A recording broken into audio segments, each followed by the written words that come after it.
ನಮಸ್ತೆ ಕರ್ನಾಟಕ. ನಾನು ನಿಮ್ಮ ಮೋನಿ ಹೇಳ್ತೀನಿ ನೋಡಿ ಇವತ್ತಿನ ಕಹಾನಿ. ನಮ್ಮ ರಿಲೇಷನ್ ಒಬ್ರದ್ದು ಮನೆ ಗೃಹ ಪ್ರವೇಶ ಇತ್ತು. ಇವತ್ತು ಅಪ್ಪಂಗೂ ತೋಟದಲ್ಲಿ ತುಂಬ ಕೆಲಸ ಇತ್ತು, ಹಾಗಾಗಿ ನಾವು ಹೊರಡೋದು ಸ್ವಲ್ಪ ಲೇಟ್ ಆಯಿತು. ಮಕ್ಕನು ದಡಮ್ಮ ಫೋನ್ ಮೇಲೆ ಫೋನ್ ಮಾಡ್ತಾ ಇದ್ರು, ಆಲ್ರೆಡಿ ಪೂಜೆ ಎಲ್ಲ ಮುಗ್ದಾಯ್ತು, ಇನ್ಯಾವಾಗ ನೀವು ಬರೋದು ಅಂತ.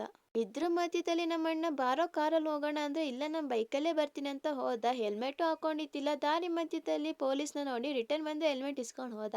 ನೀವ್ಯಾರು ಹೆಲ್ಮೆಟ್ ಇಲ್ದಲೆ ಗಾಡಿ ಓಡ್ಸಕ್ ಹೋಗ್ಬೇಡಿ, ಯಾಕಂದ್ರೆ ನಿಮ್ ಸೇಫ್ಟಿ ಇಂಪಾರ್ಟೆಂಟ್ ಅಲ್ವಾ. ಅಂತೂ ಮನೆ ರೀಚ್ ಆದ್ವಿ. ಮೊದ್ಲಿಗೆ ದೇವ್ರಿಗೆ ಪೂಜೆ ಮಾಡಿ ಮನೆ ನೋಡೋಣ ಅಂತ ಹೊರಟ್ವಿ. ಮನೆ ಅಂತೂ ತುಂಬಾ ಚೆನ್ನಾಗೇ ಇತ್ತು ಮತ್ತು ತುಂಬಾ ದೊಡ್ಡದಾಗೂ ಕಟ್ಸಿದ್ರು.